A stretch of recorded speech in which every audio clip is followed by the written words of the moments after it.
Well, good morning, and thank you so much for joining me today. I want to introduce Janelle, who we've worked together for almost 5 years now. We keep coming up on that, I think. Yeah.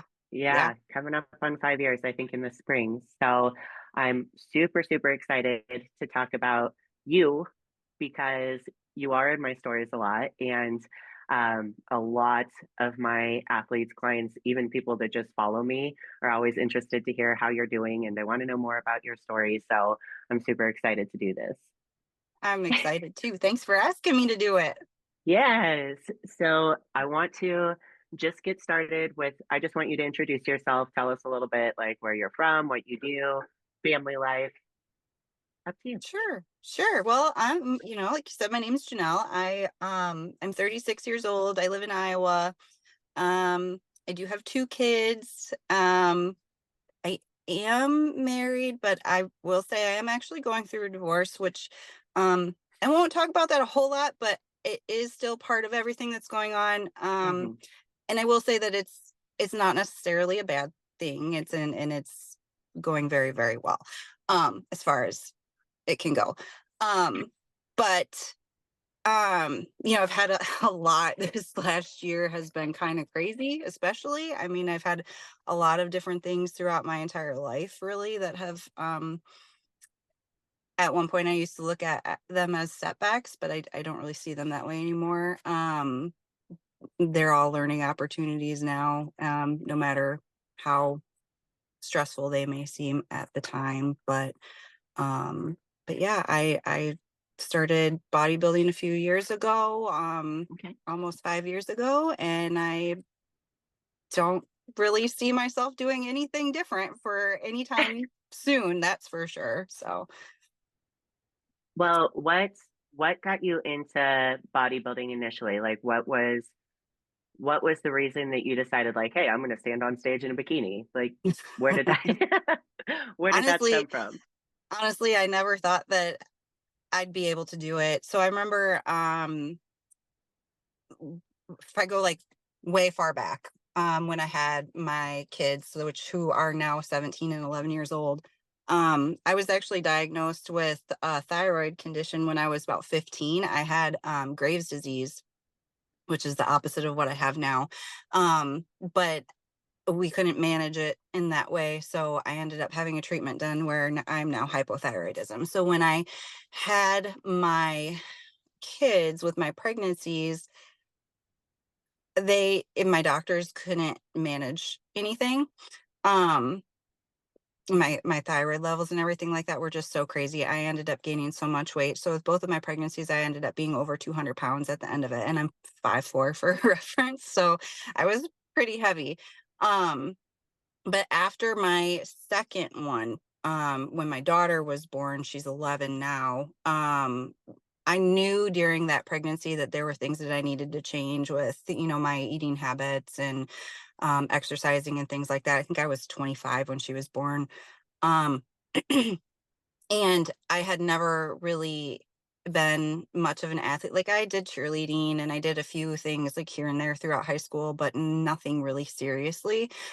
So I didn't really know exactly where to start, but I knew that I needed to do something to be healthier for myself and for my kids. And then to make matters, I don't know if you want to say worse, but when More interesting. yeah, more interesting, I guess. When Bria, I had like just started going back to work like part-time days after I had Bria, and my son Camden was 6 years old at the time, and he ended up being diagnosed with type 1 diabetes. He was, it was in November, and November in Iowa, I mean, really anywhere like cold and flu season, I kept calling the doctors and they're like, oh, it's just a virus. And so by the time I actually took him into the ER, he was, I mean, his blood sugar was like almost 1,000. God. He could barely stay awake. He was almost in a coma. We were very, very close to losing him, and he had to stay. Um, we had to get transported to the children's hospital about an hour and a half away from here, and he had to stay in the PICU there for a few days, regular unit then for a few days after that. And then they taught us how to take care of him, and all the dietary changes and things like that that were going to have to happen. And so that was a huge thing for me. And learning that type 1 isn't necessarily something that was caused by anything, but more of an autoimmune disease. That took me a while at first to kind of understand, because as a parent, you like beat yourself up about it too. Like, Hmm. I was not the healthiest. Yes, we ate out a lot. We ordered pizza, we did fast food, whatever. I let them have candy, and it's not like they ate it all day long, but still, I let them do it. So you kind of beat yourself up about that. And that was a very big turning point for me with my own personal health, because I was like, all right, he's got to do this or he's going to die. Right. So I need to step up and show him that like, this is how you do it. Like, I need to be the role model. So, I started out really just doing a lot of stuff at home, workouts at home, and because I was terrified. I was still like around 200 pounds, and I didn't want to go to a gym. I've never been there before. I wasn't comfortable with it at all. Totally intimidated by it. And didn't really know where to start with food or anything like that. So I found like, like Beachbody stuff. I did that stuff for a while, which actually I will Hmm. say did help me. It helped me learn a few things to get to the Yeah. point that I was comfortable enough to eventually go to a gym. Um, but it I don't know, just knowing that I needed to set that example for them really kind of lit a fire under myself. And I ended up connecting with some different people that were kind of like-minded and way farther along in their fitness journey than I was. And some of them followed some of these people on it. Like, social media was still like, I don't know, I think it was pretty much just like Facebook and stuff at the time. I don't remember if Yeah. Instagram was around or not, but um there were I think it was like Andrea Brazier and Angelica Terexia. I Hmm. don't think I say her last name right, but they were Tashara. pretty big. Yeah, they were pretty big at the time. And this girl had followed them, and I was like, oh my God, that looks so cool. That looks like so much fun, whatever. But I had that deep, like, I'd never be able to do something like that. I was still like 180 some pounds and like totally uncomfortable and unhappy with how I felt and how I looked, and no self-confidence in anything, like that I'd be able to ever achieve something like that. Um, so it was kind of just a thing that, I'd look at these things on social media every once in a while and like daydream about it, but I'd be like, "Oh, I'd never be able to do that. I'd never be able to do that." Um, but after a few years, I don't remember how old Bria was or exactly how many years. It was maybe 2 or 3, but um I started to, get to a place where I was a little bit more comfortable, but I was plateauing a lot. I was like, I can't do stuff at home anymore. I need to do something else. And I had a friend at the time who was a yoga teacher, and she was opening her own studio, and she was offering yoga teacher training and classes to get like official, like legitimate certifications and everything like that. And so I did that with her and a group of other people. And it kind of, it got me more comfortable with being in like a classroom setting. It was more of like just a yoga studio, but still there were other people there. You were doing some kind of physical activity. Everybody is Absolutely. at different levels, everybody looks different. And it kind of opened the door to me to then finally be like, okay, I need to go to the gym, but I don't know what I'm doing. So I ended up finding a trainer, and I was terrified. God, I was so terrified. And of course, it was a guy, and he did bodybuilding, and it was just Hmm. huge. But he was super, super nice, and he kind of took me under his wing, taught me a whole bunch of stuff, got me comfortable with everything in the gym, and knowing that he did compete, and I had been following these competitors for years. I kind of went up to him one day and I was like, "Do you think I could do that?" And he was like, "Well, yeah." He was like, "It's hard, but like if you really wanted to do it, you could do it." So he actually took me through like a mock diet, kind of like mock prep diet for like a month. And for some reason at the time it just like clicked, and it was so easy for me, and I was like, "All right, we need to do this. Let's do it."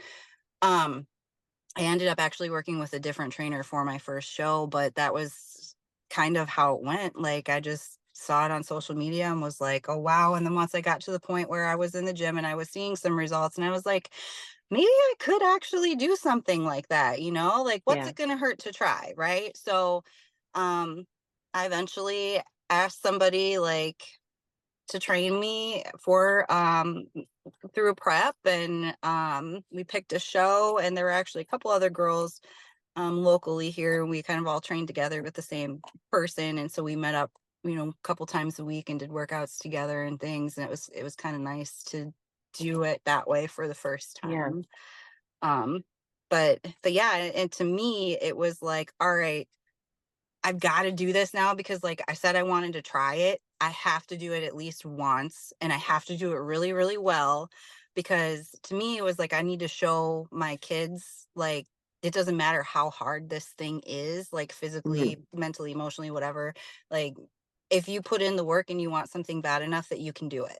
Right. And so to me, it was just another step in that, showing my kids like what they can do with their lives if they apply themselves, and how to do the hard things and get through those things in life. So that was a big thing for me on how I got into it.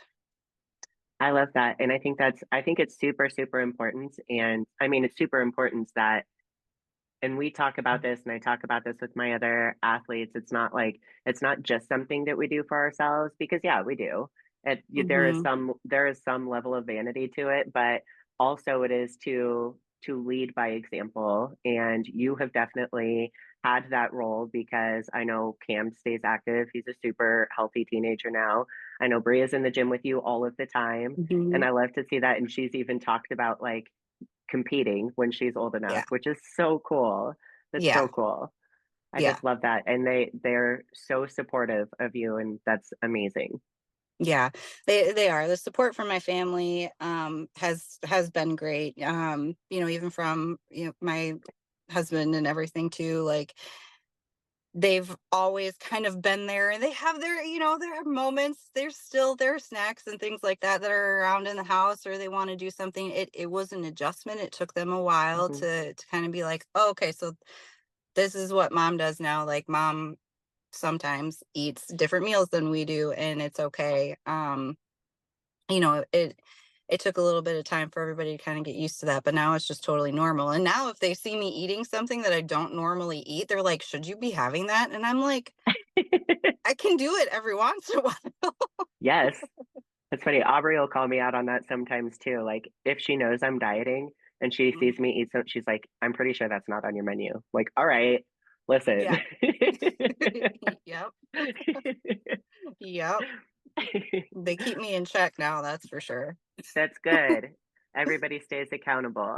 Yeah, they do. So when you and I first started working together, I had actually, I wasn't your first coach with Elite Physique. You had worked with Rachel very briefly Yeah, for before. just a little Yeah, bit. Yeah. for a very little bit. But at that point, we were still, or I was still kind of learning about your autoimmune. So would you mind explaining what it is that you go through with your autoimmune and some of the obstacles that we've encountered with that? Yeah. So initially, like I mentioned before, I have hypothyroidism now since I was a teenager. Hmm. And these days that's managed pretty well. I haven't had any major complications with that or anything. But in 2020, I started having a lot of other issues, and I had no idea what they were from. It took me quite a while. Well, I guess it started in 2019, because it took me like a whole year pretty much to get any kind of diagnosis. So I was Hmm. diagnosed in 2020, but um like I was having a hard time like swallowing food, and all like my throat would feel like it was swelling up all the time. My hands and my feet, like my joints were always really swollen and puffy. Everything started hurting, and I eventually got to a point where I was in like so much pain throughout my whole body that I just would like lay in bed and cry. Like, I couldn't fall asleep, I couldn't get out of bed. um somehow I still did it. I don't know how I did, but somehow I still did it. I drug myself up and I still went to the gym and I did everything. And I mean, I did notice if I didn't move, I was worse. So that was kind of in my head. I'm Hmm. like, you got to get up and go because you'll feel better when you do. And um, I ended up finding out that I had one of the autoimmune diseases called Sjogren's syndrome, or Sjogren's disease. Now they're starting to call it. Um, so that is it's actually fairly common, but it's not really well known, and it's very, very hard to diagnose. So that one took about a year to get the diagnosis of, and I ended up having to have a biopsy done in my lip where they like took out like little nodules of my salivary glands. Um, but it causes like mouth dryness, eye dryness, and vaginal dryness, all sorts of stuff, inflammation in the joints, muscles, pain, all of that. And it can be a um like a standalone disease where people can just develop it, but in my case they're pretty sure that it's because of the radioactive iodine treatment that I had done when I was a teenager for my Graves' disease, which is now Hmm. hypothyroidism. um so for me it's like a secondary thing that kind of came up later on. And I do like, and when I talk a lot, it's probably going to happen at some point in this. When I talk a lot, my voice starts to get all weird too, because everything just dries out. Yeah. Um, I don't struggle with the pain from that as much now as I did before. I do have some medications that I take. I see a rheumatologist for it. Um, but I take the bare minimum because I just don't like Yeah. taking them. Like I'm that person, like if there's a medication with all of these side effects, I'm gonna have them. So I try to avoid them as much as possible. Um, but in that time working with the rheumatologist since 2020, I did find out that I also have rheumatoid arthritis. But it's very still like early stages when we Hmm. caught it. So everything that I do physically, like with my diet and my exercise and everything like that, kind of helps manage it and maintain Yeah. it. So I've been lucky enough where it hasn't been too bad for me yet. Um, Hopefully I'll be able to continue to keep it at bay for a long time, but we'll see. But it definitely, all of these autoimmune things cause a lot of digestive issues and everything too. Hmm. And so with your help, because otherwise I never would have figured it out. All of the different like things, different foods that my body reacts differently to, like I never knew. um so things like when you go from that prep phase and the food that you're eating is so, I don't want to say bland, it's not really bland, but like it's limited, I mean you Yeah. have yeah, It's very restricted. yeah. Like your And options are restricted, your condiments are restricted. Yeah. yep. And then when you start to add other things back in, when you go back into that improvement phase, and your reverse diet and adding things in that you haven't had for a couple months, that was when we kind of noticed like, oh, well, I'm having a problem with this. And whether it Hmm. was, constipation and bloating, or which is like my main thing usually from almost anything. Yeah. But there are certain foods too that I found trigger my joint pain and inflammation, and some of them can be minor. Um, like if I have a little bit of candy or something, I'll notice, maybe a couple hours later or something like, oh, my hands are a little puffy and swollen, right? But Hmm. if I eat a lot of something, it's definitely really, really bad. Like I had some pie over Thanksgiving, a lot more than I probably should have, I will admit. But yeah, I mean, it takes a good 2-3 days sometimes to get Hmm. that out of my system and actually feel normal again. But I will get full body like joint pain, muscle aches and everything like that if I eat a lot, especially like a lot of sugar filled foods and stuff. um Palm oil is definitely one of my big ones. And For me too. Yeah. yeah, and so We share a lot of these. yep, the nut butters. So I mean, you find some that work. And I was on a thing with like Lily's chocolate chips for a long time where add those in when I could, Hmm. and then those started bothering me now too. So now I'm like, we just stick to regular dark chocolate and it's fine. That's, yeah, And I love it anyways, so it's right. it works out. But um yeah, I mean, it took a lot of just trial and error and seeing like how do I react to different things. And something that you kind of have taught me over time too is, I always used to obsess over the scale and what that number said. And now, like, I might still step on the scale almost every day, just because I like to. Now it's almost like I like to see the fluctuations and the changes, because I think about, like, okay, what did I eat yesterday? What did I do Right. yesterday? Did I drink enough water, or this or that? And I can see different things. And I've actually a few times have caught, like, I didn't do anything different. I had like a perfect day the day before, but then I'll step on the scale and I'm up like 5 pounds. Like, how does that happen? Right? Like, I Hmm. slept good and everything. And then I'll start to get like body pain and my hands will swell up. And so I'm like, oh, so like one of my autoimmune diseases is flaring up. Something is flaring. Yes. Yes. And so sometimes it's not even something that I did. It can just happen. Right. And I had a hysterectomy in 2020 also. So I do not, I don't get my period anymore. So I don't really have the fluctuations from that. Yes. But it still happens with everything else. So yeah, there was a lot to learn about food, and there still is, because I feel like it changes all the time. It So does. I mean, because our bodies are constantly changing, so the sensitivities change. And there's also, excuse me, I know foods that earlier in our time together you weren't able to eat that now you do better with. Like yep, things go both directions, nothing is set in stone permanently. So we're always learning. Because we're always changing. And I feel like really, especially in the last year and a half together, we've really fine tuned and been able to find more of those inflammatory triggers and mm-hmm, be able to still work it in where, like, okay, we have Oreos sometimes, but we're very aware of like what that's going to cause. And I do like that now you use the scale as a data point, just as a tool, because it's something I've talked about that I do for myself as well, because it helps me anticipate if I'm having an autoimmune flare. Because same as you, like I could be perfect on everything, my skill weight starts creeping up, and I'm like, ah, crap.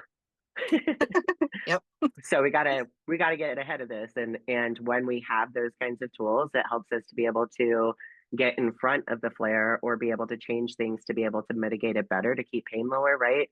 yep, So yep, definitely. I I like that it's a tool now, and it's not something that's like the it determines how you feel about yourself or like how your day is going to be.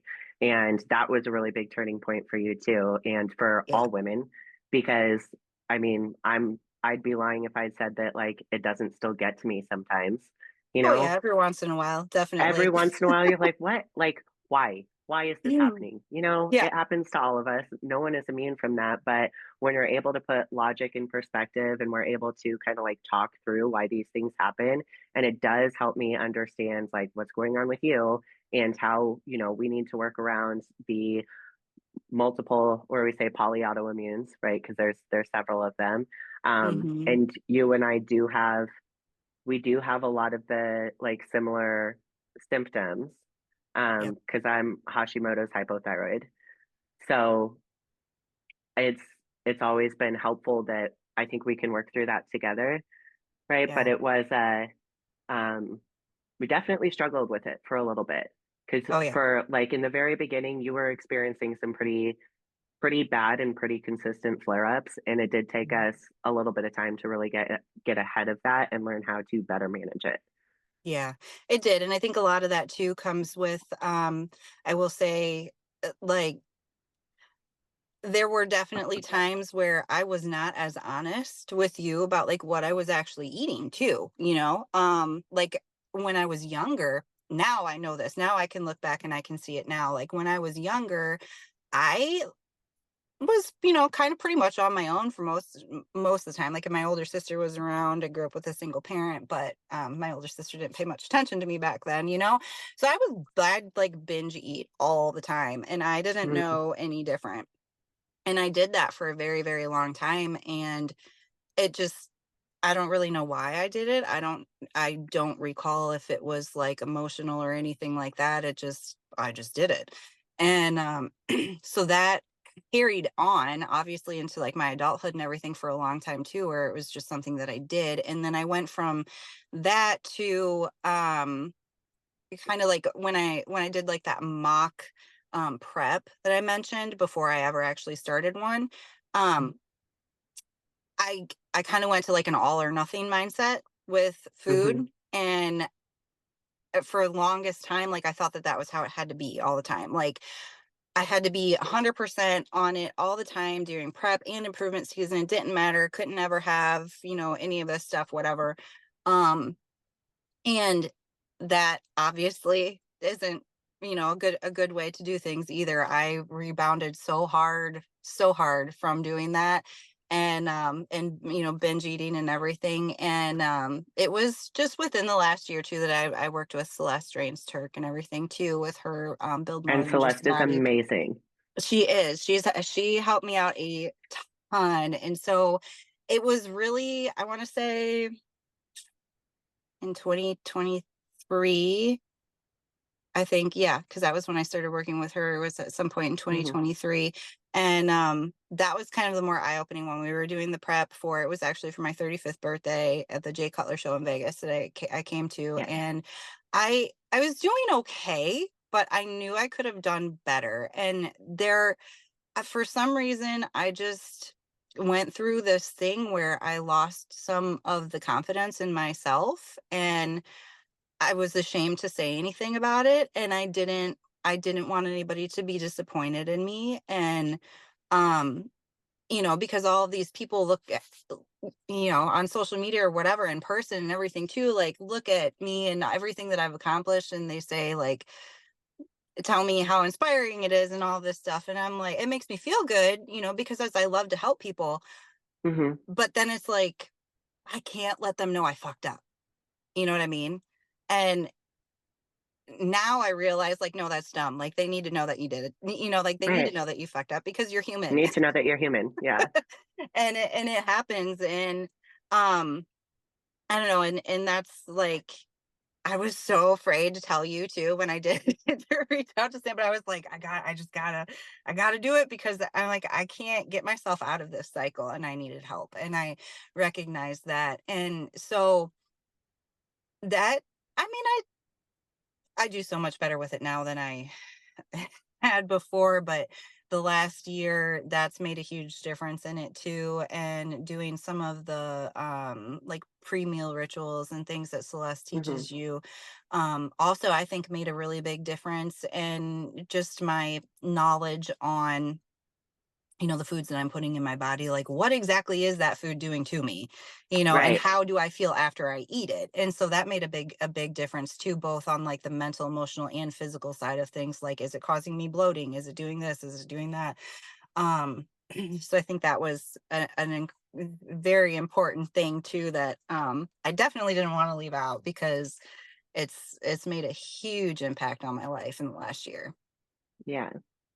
And I do feel like because I totally I get like because you're a mom, because you were very strong and independent, and I know you had Cam when you were very young, and you take care of everyone all of the time. You take Hmm. care of your son who is also autoimmune. You take care of your daughter. You take care of your husband. You wear all the hats and do all of the things. And I understand that to admit openly that you are struggling is like I feel like in the back of our brains, it's like this is the worst possible thing would be for anyone to know that I'm less than perfect. Yeah. I'm trying my hardest and nobody can see that I'm not absolutely nailing everything. I get that. But I do feel like since we had that conversation when you came to me and you're like, hey, I got to be honest, I haven't been honest. I feel like since then, like our relationship has changed. Yeah. I feel like we have gotten a lot closer, and it also opened up this like entire world where it's like, okay, now that we're being honest, we can figure out what's actually going on. Yep. And I do want to like loop that in here because I do think that it is super, super important for everyone watching to understand that like it doesn't matter who you work with, you need to be honest with your coach. And 100%. if you feel like you can't be honest with your coach, I mean, because sometimes it is just a personal thing. Like sometimes it is just like, I don't want to admit that I messed up. I don't want to admit that I'm not perfect.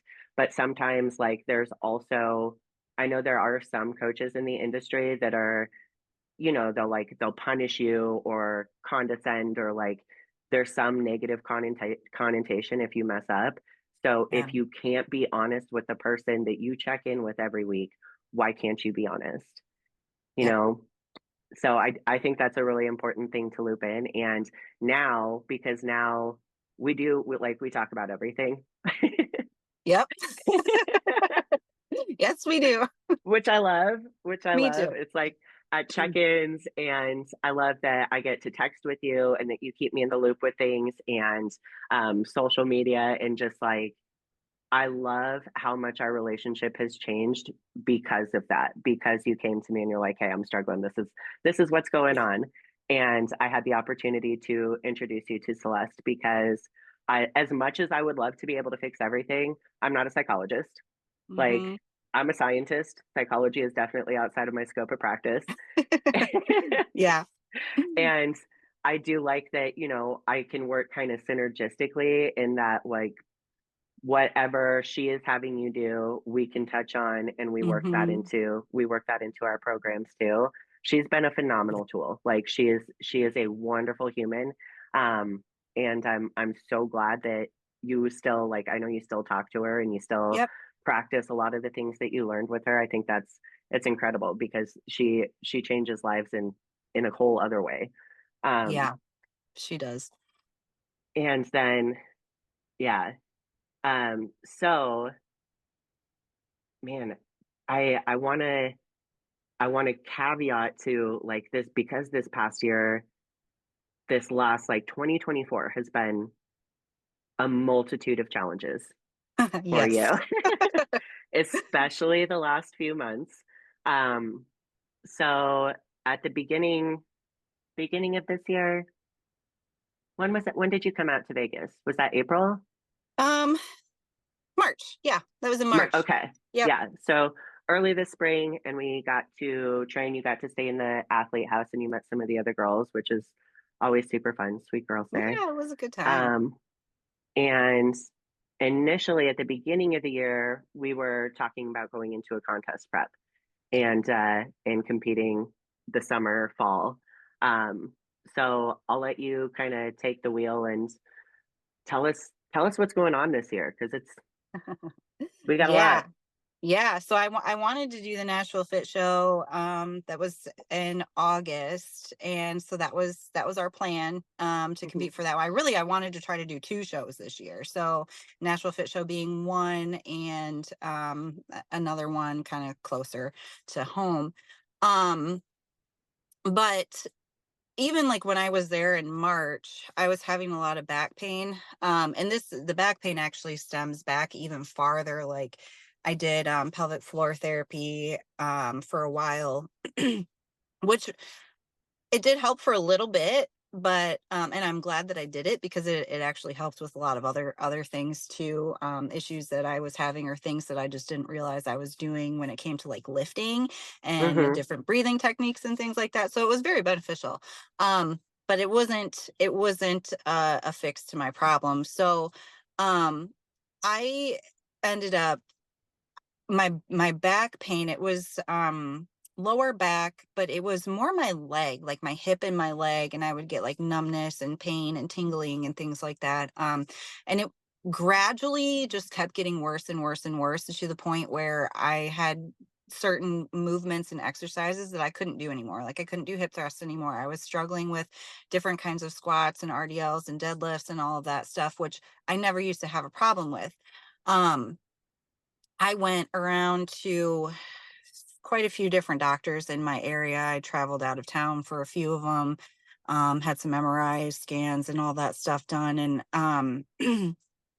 what I have several things going on with my back. Um, and all of the doctors that I saw initially were kind of looking at one part of the issue and thinking that that was my problem, and they just wanted to put a band-aid on it. And so I do have a couple degenerative, like very severely degenerated discs between L3 and 4 and 4 and 5. Hmm. Um and I have a lot of arthritis and stuff all within that same area and everything too. So causing lots of pinched nerve things and everything like that. But then I also had this thing on my L5 vertebrae. The transverse process on the left side was significantly larger than it was supposed to be. And it was actually rubbing on the inside of my sacrum, and that was my main problem. So that in itself has a name. Of course it has a name, because why wouldn't something that I have a name? um I just swear, I feel like that when I was like, there's a name for this. I'm like, oh my God. But it's called Bertolotti's syndrome, and it's apparently pretty common for people to have something like this, Hmm. but not common for people to have complications with it. So I, of course, got to be one of the, rare people to have complications with it. So basically, this bone just grew bigger. I mean, from when I was born, whatever. And when I was younger, there used to be cartilage that separated that piece of bone from the inside of my sacrum. And as I got older, it wore away. And the limited range of motion and the pressure that put is what also caused the disc issues going up my back too. So I ended up doing some research and finding a doctor to fix it. I can get into that more in a minute, but basically this back problem got significant enough that I was like, all right, I can't, like, my body was just sore and tired all the time. I couldn't do so many different things for working out that I felt I needed to do or that I could do, and I just was wearing myself down and making things worse. So we decided not to do the Nashville Fit Show, not to Hmm. compete. Um, and I, for the But you did still do the fashion show. I did do the fashion show. So I did have, because I had originally planned to do the Angel Competition Bikinis fashion show at that as well with my daughter, and that was a blast. Which is so Um, cool. I know, it was like her first time on stage, and everybody, like when she got off, everybody was like, "Oh my God, you did so good!" Like she wasn't scared at all. She absolutely loved it. So now she's like, "I can't wait to do it again."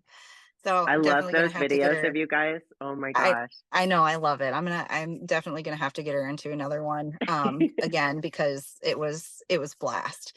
Yeah. So I'm not at all disappointed. Like I still got to go on a stage, and that was the thing for me too, is that like this was the first time that I pulled out of a contest prep on my own, like by my own choice, and Hmm. saying like it's just not worth it to put myself through it to get there right now. And I mean, I was a little disappointed about not doing it, but at the same time, I wasn't like, in the past, I would have been like heartbroken, and Yeah. I would have it would have been so hard for me to step away from that. And so that was a lot of growth there too, and just realizing like the stage, like you say, the stage is always going to be there. There'll be another show later on, and I still Health got to comes go on first. stage, and yeah, and actually, you know, doing that.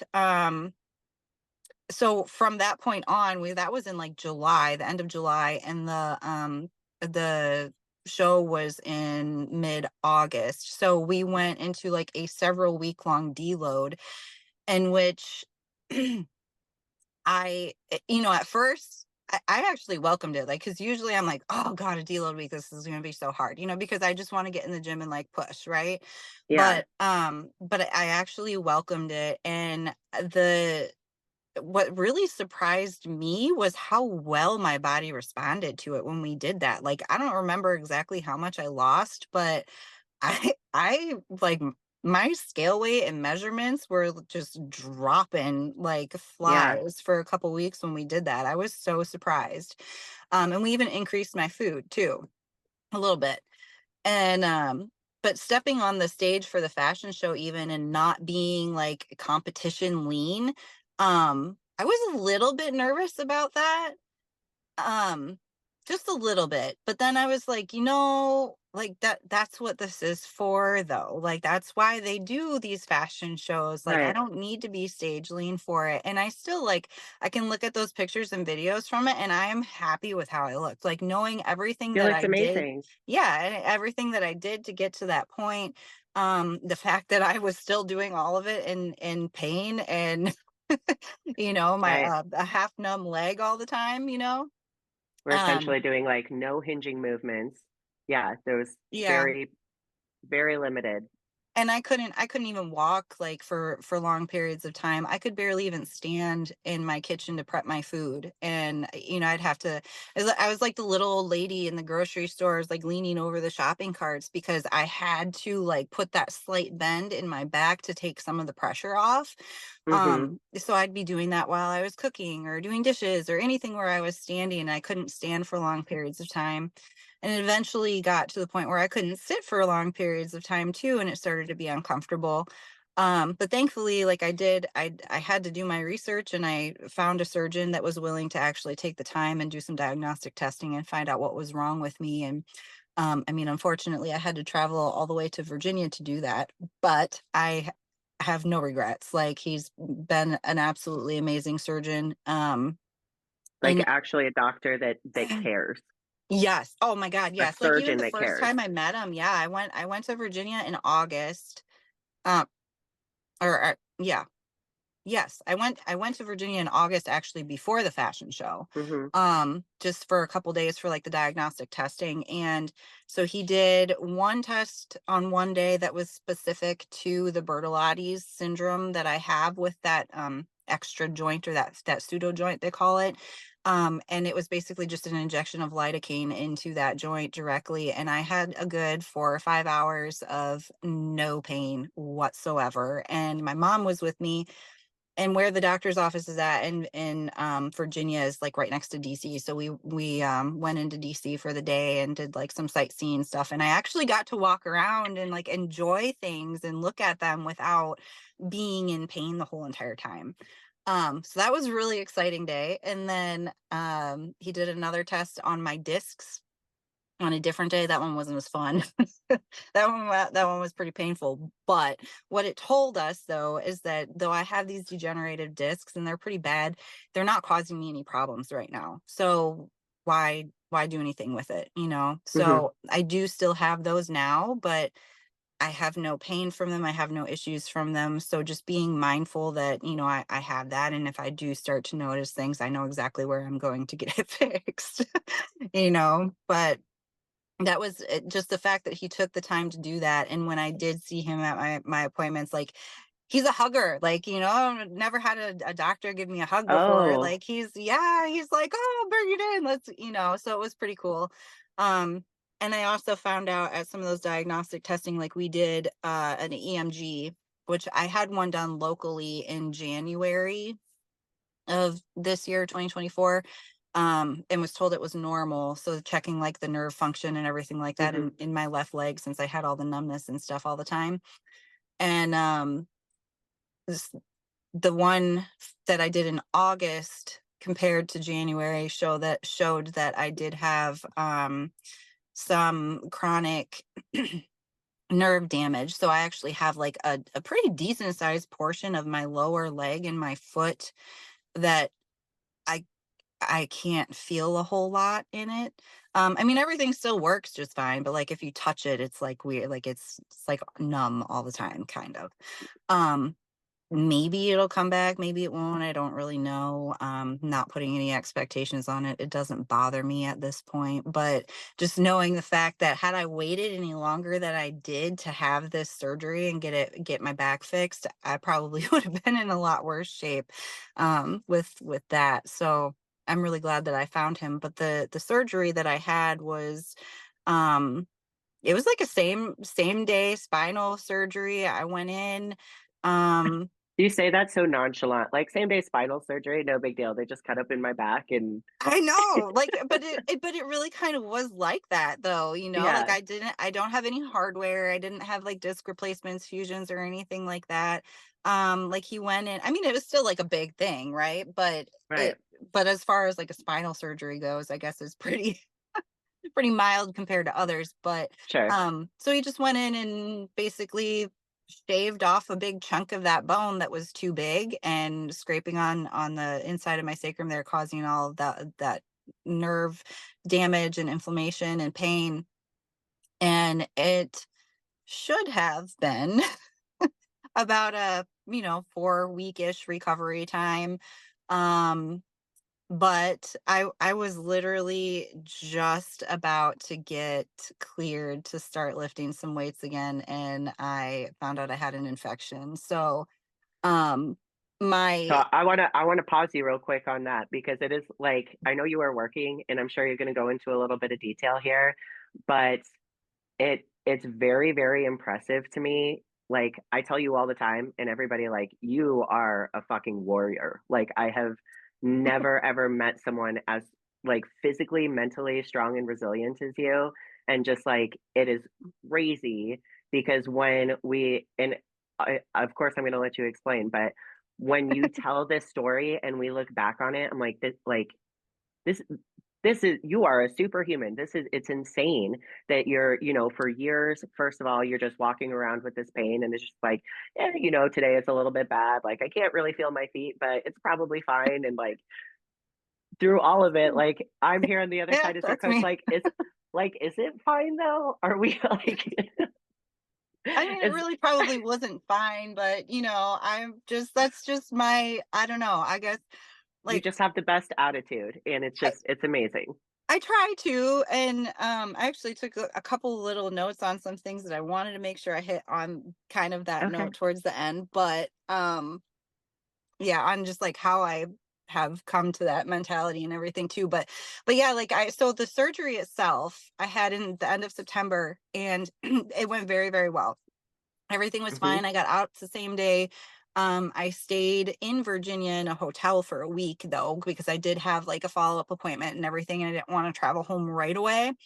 Um, so I did stay in Virginia for a week, and then went home, started doing my PT and everything. I had no pain, none. All of my pain was just completely gone. Like my Like issue immediately. immediately. And Yeah. seriously, best thing that I've ever done in my life. I would do it again in a heartbeat. I wish I would have done it sooner, I honestly. think I actually cried when you told me that, just I to like did. know, just to know your story and what you've gone through. And when you told me that I'm in no pain, I was like, this like the None. Like greatest thing. I can walk now. I can bend. I can do like everything. I can do hip thrust. I just did hip thrust this morning with a little bit of weight. Oh, It feels amazing. So it just, yeah, I could not be happier. okay. So that surgery was at the end of September, and then in at the end of October, I actually noticed like my incision was kind of sore on my back, and I kind of wrote it off at first as like my a lot of my physical therapy exercises were lying on my back and doing different Hmm. things, and kind of more focused on core strength because they did have to cut through some major back muscles and a little bit of the upper glute muscles and stuff like that too. So it was a lot of core focused things to build that back. And um I my my PT actually noticed, because he looked at the incision each time I went in, and I went in on Tuesdays and Thursdays. Well, he looked at it on a Thursday, and it was perfectly fine. And then when I went in the next Tuesday, it was super, super swollen. It was painful. It was warm. It was red. It was, infected, right? And he's like, you need to go to. He knows my primary doctor really well. He's like, you need to go see her. So I was walking out of his office calling her, and I told her, and she's like, come in right now. So I went straight over there, and um for whatever reason, so I developed a seroma underneath the incision, which is basically just like a fluid filled sac kind of in between like the muscle and the skin, under an incision. It's can be fairly common. I think it's actually more common in like breast surgeries and stuff, but Hmm. can happen with any of them. But that in itself can become infected. It's not like, it's kind of a normal thing, and it usually isn't on its own an infection, but it can become infected. So I don't know if that's what happened, or if obviously I know I picked something up from somewhere, but because of the inflammation in there, my incision really wasn't able to close shut all the way like it was supposed to. And there were a couple little like pinhole spots in there. And I, it's kind of gross, but my primary physician, like, was messing around with it when I went in. She got some fluid to come out of it and she swabbed it. She gave me a prescription for an antibiotic and sent the swab out. And I took the antibiotic for a week. By the time I was on my last day of that, she got the test results back and she's like, well, there were some traces of a staph infection in there. She's like, but we put you on the right antibiotic for it, so everything should be good. And within like a day, or two of being on that antibiotic, it did feel better. The fact that she started getting some of that fluid out of there, a lot of it drained overnight right Hmm. away, which made it feel better. And having that seroma there is either your body's gonna reabsorb all of that fluid or it's gonna come out. So they kind of told me, like, just keep an eye on it, keep it, bandaged up, obviously, if it was, leaking and stuff. And so I did that for several weeks and I kept watching it. Everything looked fine. And it was finally getting to the point where it was slowing down a lot. And I was like, oh, I'm finally gonna be done with this, right? And then I actually left, and this would have been on November 11th. I left home to go on a trip for work to North Carolina with my boss and another coworker. And while we were in North Carolina, I was changing my bandage on my back like I had been doing, and I noticed it looked really pretty gross. And I was like, okay, this isn't good. But I'm like, well, it's slowing down. Maybe it's just drying out and stuff looks different. So I kind of let it go for a day or two.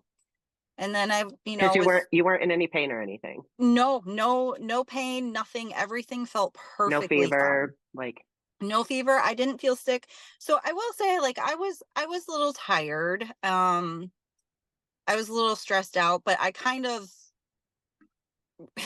was just putting everything off on, like, I'm on a 5-day long work trip. And, I'm working longer days than I normally do. I'm doing things that I don't normally do during this trip. My boss is dragging us around to bars every night. I did have a few drinks, which I don't normally do. hmm. Um, so I was kind of putting it off on that. I had night sweats quite a few times, which also is not totally abnormal for me. I do take hormone replacements, and I still have a few days here and there where I'll wake up at night really sweaty. So I kind of just put all off on, like, these are all normal things, and this is just, a week of travel, whatever. It's stress, right? Well, on like my fourth day in North Carolina, I the took the bandage off again to shower in the morning and was like, okay, that really looks bad. And when I went to put a new one on, I noticed a big red bump right in the middle of my incision. And so I took some pictures of everything and I sent them to my surgeon in Virginia. And I was like, I don't really know, like, does this look okay? I'm like, I'm not sure what to do about this. Do I need another? And I'm sitting here like, can you just send me a prescription for another antibiotic? I was like, I'm not at home though. Like, I'm in North Carolina. I can find a pharmacy for you to send something to. And he's like, he called me himself, which is another thing too about this surgeon. Like, he called me back himself and he's like, you need to come in here. And I'm like, what do you mean? And he's like, no, you need to come in. He's like, we need to do surgery again, and we need to reopen it and clean this out. He's like, this infection has been in there for a long time. And I'm like, what? So just like totally blindsided by it. And I'm like panicking. I'm like starting to cry. I'm like, it was Thursday night and we're supposed to go home on Friday. Hmm.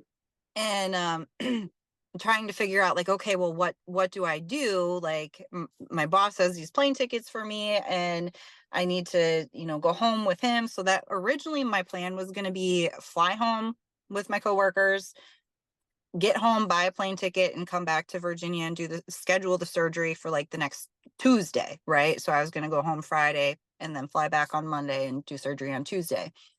And for whatever reason, when I bought plane tickets and everything, like to leave Monday from Iowa and go back and all of that. And for whatever reason, I woke up Friday morning and I was like, I don't think that's a good idea. I Thank still God. felt I still felt fine. Yeah, thank God I did. But I still felt totally fine. But I just so I called the doctor's office and I was like, all right, so you had mentioned, because he said he wanted me there on Friday. He's like, Hmm. you need to get here right away. So I called him back and I was like, all right, if I rent a car today and like it's a 4.5 hour drive, and like if I get there by this time, can you still do what you need to do? And he called me back within 15 minutes and he's like, be here before 3. So I rode to the airport with my coworkers and picked up my own rental car. My boss canceled my ticket and I drove the 4 hours up to Virginia. And um, I arrived at the hospital and checked in at the ER at like 1:30 in the afternoon, and he had me in surgery by 3:30. And I mean, I felt like perfectly fine the whole entire time. Even like after that surgery, like I woke up and I was walking around like nothing even happened. And I asked him at one point, I'm like, did you even reopen the whole incision? Because it doesn't feel like it did the first time. And he's like, no, I did. So it turns out I somewhere along the lines picked up a staph infection. So I picked up MSSA, which is a little bit treated a little bit easier than MRSA. MRSA, yes. Um, Still just as dangerous, just as bad. I was totally septic and I had absolutely no idea. Um, and I ended up being in the hospital for 12 days in Virginia by myself with this infection.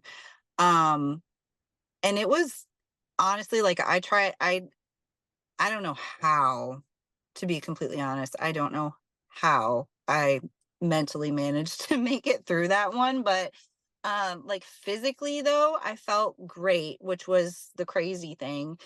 And my doctors and everything, they all knew how active I was. They were letting me, I could go walk around outside. I was doing like laps up and down a stairwell at one point because it was like, I just got to move. I can't sit in here forever.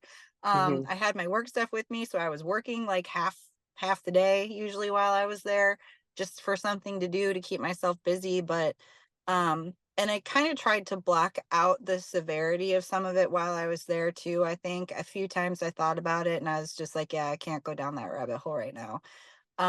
So once I got home, it did hit me a little bit more like, if I would have come home first, I probably would not be here. Um, because the fact that they're all shocked at how I didn't have a fever and I didn't have worse symptoms, knowing that, Hmm. I was septic and what the levels were in my blood. Um, so it's kind of scary, honestly, It's to think terrifying. that. And yeah, and I mean, I don't know where it came from. It could have come from anywhere, Hmm. honestly. I mean, I go to the gym all the time, and gyms are, you would like to think that they're very clean places, but they're really not. So, you know, did it I have come a from one of question them? though. Maybe. Like, Yeah. so with you not experiencing any symptoms, like is at some level, is that just because you're kind of just like there's a pain baseline where you're like, this is just how I feel. I think so. And they kind of said something about that too. Like my Yeah, surgeon did, like, knowing a lot more of my history and everything like that too. And the fact that, like, I mean, I'll have influenza, or I think I had COVID once too, and it was really bad, like yeah, way, way a long time ago. And I'm still up doing everything that I need to do because I have because you to, have to, you right? know. And so I don't know if it's just me, like, mentally just pushing things down all the time. um they did say too that a lot of times people that are just a lot healthier in general, sometimes it just takes them longer to notice it. So I probably wouldn't have Right. noticed. I probably wouldn't have noticed until it was too late.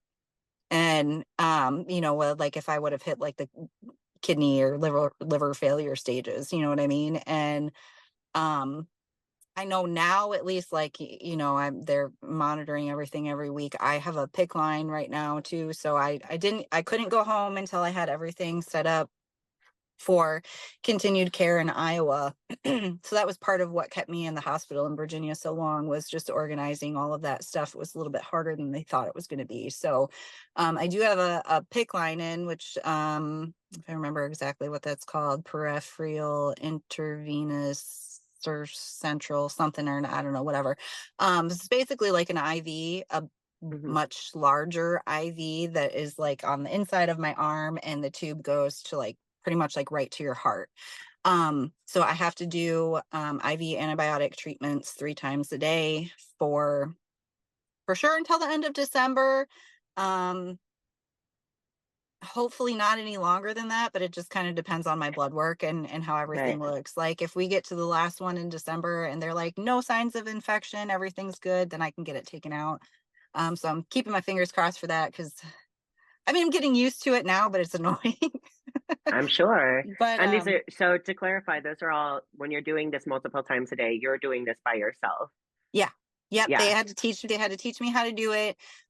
So, and too, with like the placement and how it works and everything too, it's keeping everything clean is obviously like a huge thing, because this Hmm. is going straight to my heart. So if this gets infected, if I didn't know it when I got an infection in my back, how's Right. that gonna go, Um but yeah, they taught me how to do it, and it's pretty easy. It's just, the little tube there. I can reach it with both of my hands, and all of my medications come in like these big giant syringes, and I just have to sit there and push them through the thing and then tuck it all Again, away. she's so nonchalant about this. Like, yeah, I'm just injecting myself with IV medications. This is 3 times a day, totally normal. Feels fine. Well, I did have a little bit of a breakdown last week, for about 10 or 15 minutes or so. I have to go to an infusion center once a week to have them change like the dressings on it, check it, make sure everything looks okay, everything's working right, whatever.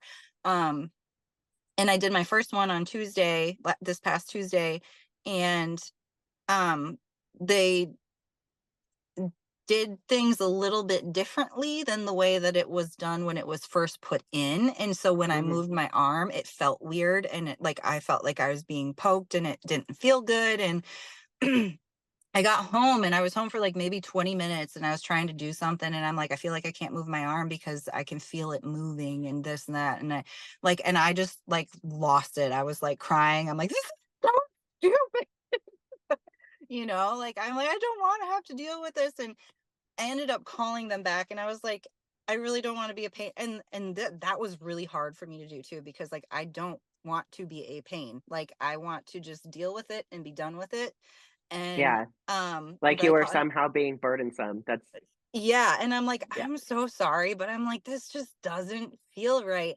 So we kind of figured out what the issue was, and it was really a very, very simple fix. And they're like, oh yeah. So I went in the next morning and they fixed it, and it's been better.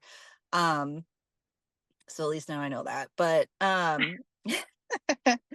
but yeah, it's uh I mean, I still have some moments, I guess, when I think about like how much worse this could have been. And I'm just grateful that for whatever reason I woke up that morning and was like, just rent the car and go. Like it, and it was probably the scariest 12 days that I've ever had in my entire life. But I don't know. I guess I feel like I did learn something out of it, and a few things. And just the fact that like I don't know where I've developed all of this like inner strength and positivity and everything like that. I don't know, but I'm glad that I have it, and it just made me realize that like I am a lot stronger than I think that I am. And I am stubborn, and when I know When I know what I want, and I sit there and tell myself that like you're gonna make it through it and everything's gonna be just fine, it always works out. Like one way or the other, Mhm. it always works out. So yeah, I'm losing my train of thought on that one now. But yeah, I'm just glad that I'm still here, really, is what it comes down I'm to. very glad that you are still here also. And I mean, when you talk about how much of a struggle it was to be in the hospital for those 12 days, which obviously like that's a huge life changing, like life altering, derails everything because I know Bria was sick at the same time. Like you've got Yeah. stuff going on at home, you've got personal stuff, you know, that you're trying to deal with the family. But every time that I talk to you, you were like, you're so positive, right? You like, and even if it's, yeah, you never sound like you're complaining about anything. You just, hey, guess what? So the nurse let me walk to get my own coffee today. Sam, I can go up and down the stairs, like sending me videos like you're doing little like step ups on the stairs because the nurse let you out of the room. Like it's just incredible to see because it is an entire like extra level of resilience that something like, I mean, a lot of things that you have been through have been things that would cripple a lot of people. Like a lot of people would not recover.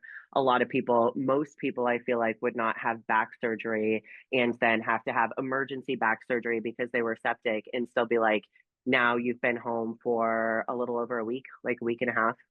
Yeah, I got Um, home like right before Thanksgiving, thankfully. yeah. And and you're already back in the gym. Like Hmm. the day you got home, you were already walking, like getting steps in. You're already like, hey, I meal prepped. Like I ate Thanksgiving. Now I'm meal prepping. I've got my meal set up for the week. And guess what? The doctor says I can go back to some training. So it's Yep. just the fact that you take this in such stride. And I'm sure that it doesn't always feel like that, but that's what we see. We see you take this in such like it's fine, it's done. Like now I just keep moving because that's the only option as I move forward, right? Yep.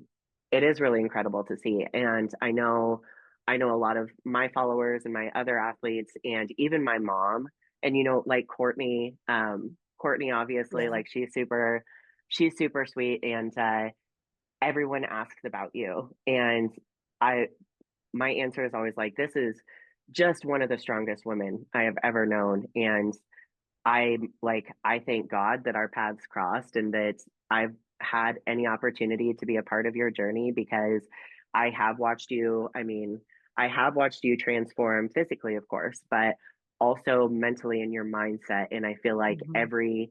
every year, every week, every time we check in, where things used to really get you down, they don't anymore. Like you definitely, I'm not sure what the turning point was either, but I know, like looking back, that you've been progressively more positive and more able and more Hmm. resilient, especially over the course of the last year and a half, I think. Yeah. So yeah, 100%. Well, and a lot of it, honestly, I feel like I have to thank you for a lot of it too, because when I do have those, or like over the years, when I have had those tough check-ins and I'm freaking out about something, it's usually your words that, coming back to me about like, look, it's just another day, like this happened, we're going to do this and we're going to do this, and you help me kind of just put things into perspective.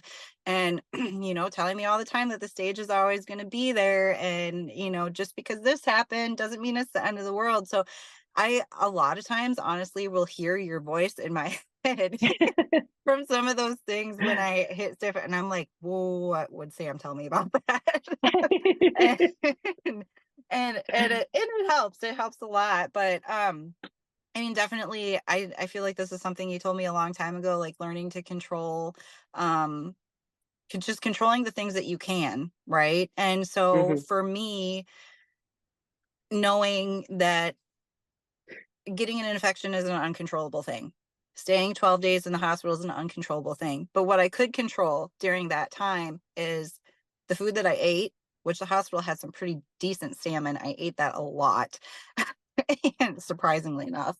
But I could control the things that I ate, and I could control what I did with my body, and to an extent, you know, like they were Yeah. allowing me to go outside. They were allowing me to do all these things. And so I still knew that, you know, yep, I just had surgery again. So I got to take it kind of easy, even though I did not feel like I just had surgery, but it was still something that I could control. And having those little things and being able to go outside or walk up and down the stairwell and you know, order a meal out and not feel bad. But they have a lot of really good restaurants there that like fit within your meal plans so well too. It's amazing. That it seemed like I it. All love those them. pictures you're sending and posting like that. What I mean, it was hospital is kind of this that has this pricey, but food? yeah, yeah, it was good. It was good. But yeah, just like learning that, like, okay, these are the things that I cannot control, and these are the things that I can control.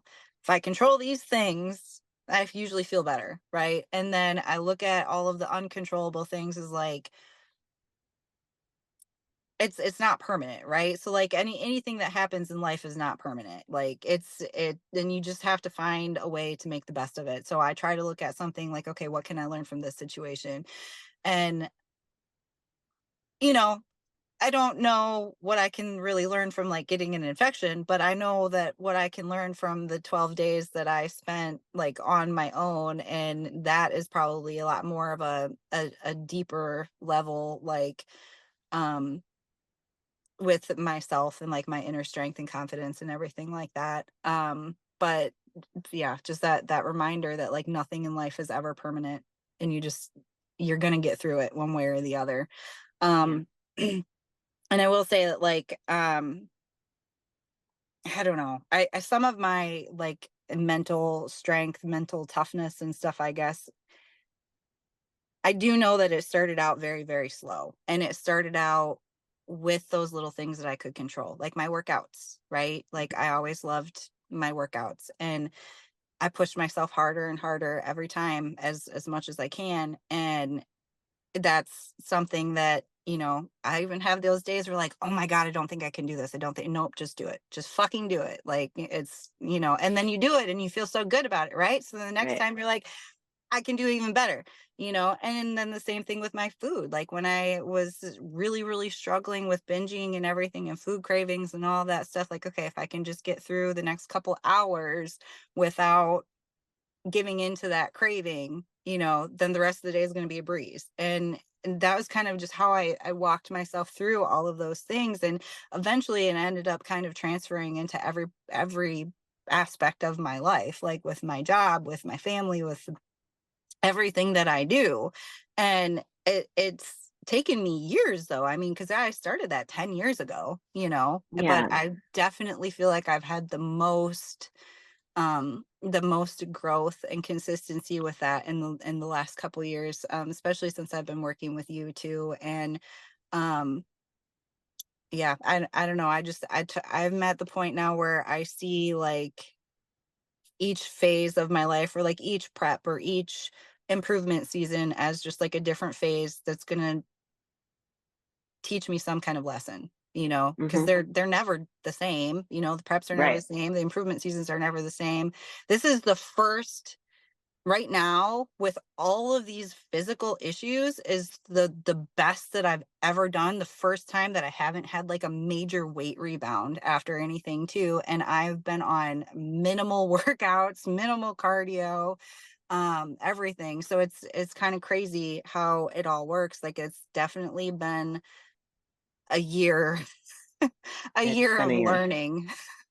learning a lot about myself, that's for sure. Well, it is amazing. And I would also say like when it comes to the mental, like the mindset part of it, of course it's not something that's going to happen immediately, but Mhm.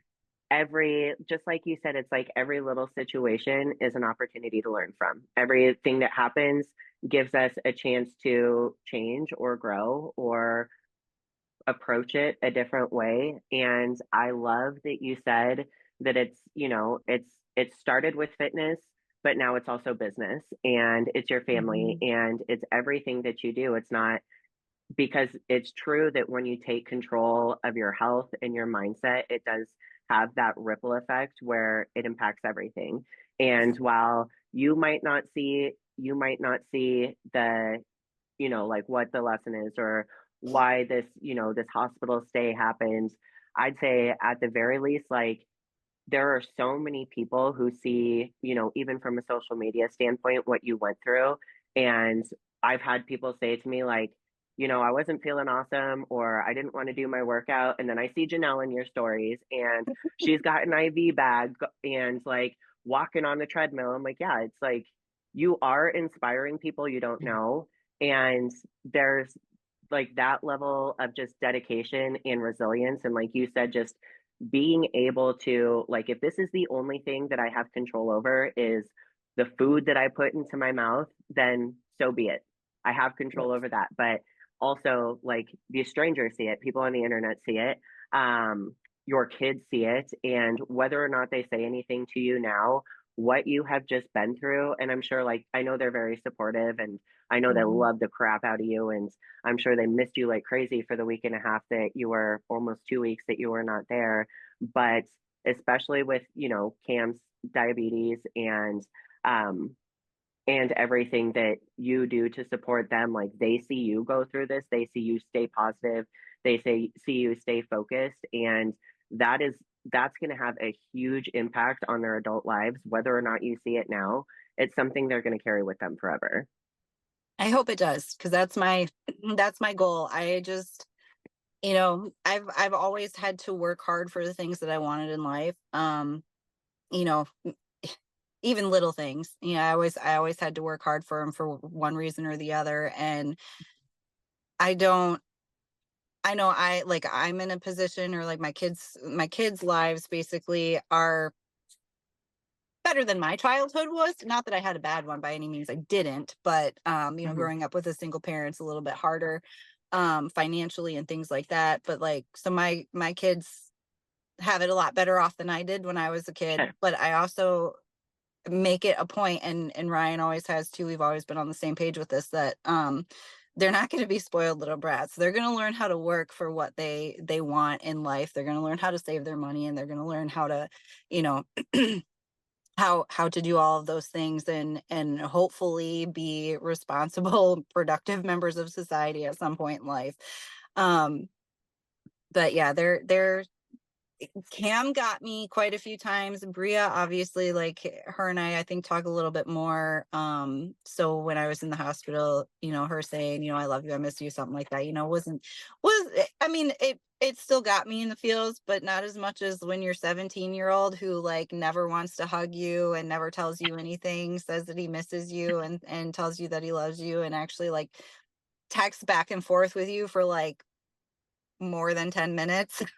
Hmm. Oh my God, I lost it. That was a very, very, very, very emotional one for me with that. But um, I don't know. There's one thing I saw this like a week or two ago. I think I was in the hospital when I saw it. It's a little quote, and I think you'll like it too. But it said, and I don't know who said it because it didn't have like who it was from. But the best thing I learned this year is to still enjoy life during all of my storms. As long as we have life, we have problems.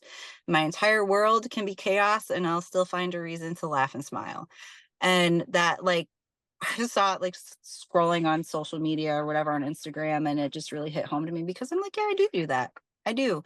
Because life is too short to stress all the time and just focus on the negative things all the time. You have to find something positive out of every situation, and smile, or else, like, what is life worth living if you're not, Right. happy? So yeah, I love that. I love that. As long as we're alive, we will have problems. I mean, I can type I it up and send it to you. that's it's just so perfect. And it's so true. That's a really good one for Yeah. sure. Yep. For sure. And you're definitely the shining example of that. I If try. anyone, I know I definitely have my moments, but yeah, we all I have our try. moments. We all have our moments. We don't dwell on them. No. It's, it's okay to it's okay to cry sometimes. Mm-hmm. Yep. Frustration cry in the car. Yep. That's usually my Yep. Car or bathtub? Yeah, yeah, absolutely. Sometimes in the gym, but that's usually only when I'm dieting. That, yes. Well, I did. Well, yeah, when I was having a lot of back pain, I totally broke down one day crying in the gym. I'm pretty sure I was the only one there too, though, so it's okay. But it was I've done that. frustrating. Yeah, yeah. It is frustrating. I get that. Oh, wow.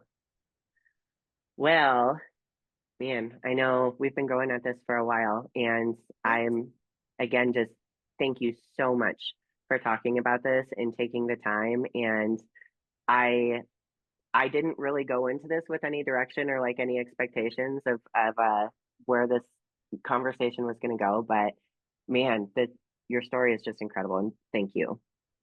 Well, thank you for asking me. I'm happy to share it. And thank you for always, for communicating and letting me be a part of your journey in your life. And I'm very grateful for you. Well, I'm very grateful for you. I wouldn't have it any other way. You're going to be stuck with me for a long time. I hope so. I feel like, yeah. And in one context or another, that's like you're one of my people. And yeah. Yeah. Well, as we're wrapping up here, did you want to share anything else or any closing remarks? A little more nuggets of wisdom. I mean, that last quote was phenomenal. I'm not sure. Yeah. No, I think that's probably it. I mean, just no matter what you're going through in life, no matter how hard you think it might be right now, Hmm. um, I mean, I just always tell people like it's temporary. Whatever it is temporary. Try to take a step back, look at the situation from a bigger picture, and you know pull out some, even the tiniest little nugget of something that makes you feel good about it, that you can learn from to make yourself better from it, and just keep doing that for the rest of your life, and it'll get easier eventually you know Yeah. Well, we've got some big plans maybe for 2025, but Mhm. officially cleared to get back into the gym. So we'll keep everybody updated, and I will of course I'll share your Instagram handle, and we'll catch up on this more, and so that everyone else can follow your journey. So we might circle back and revisit this conversation in 6 months or so, just to see how far Yeah, things have come in that yeah, that'd be time. cool. Hopefully So I'll be maybe prepping for a show at that point. Hopefully, we'll see. I feel like that's something we can do by the summertime. Yeah, I think this So, is the first time too that I haven't been like, I want to do this show. So no, right. I'm just gonna see how things go. And when we feel like it's a good time to start, then we will. It's a good, yeah. All right. Well, thank you very much. You're Tell welcome. everyone, I'll tell everyone where we can find you, and I'll leave it at that for today. All right, sounds good. Thank you. Thank you.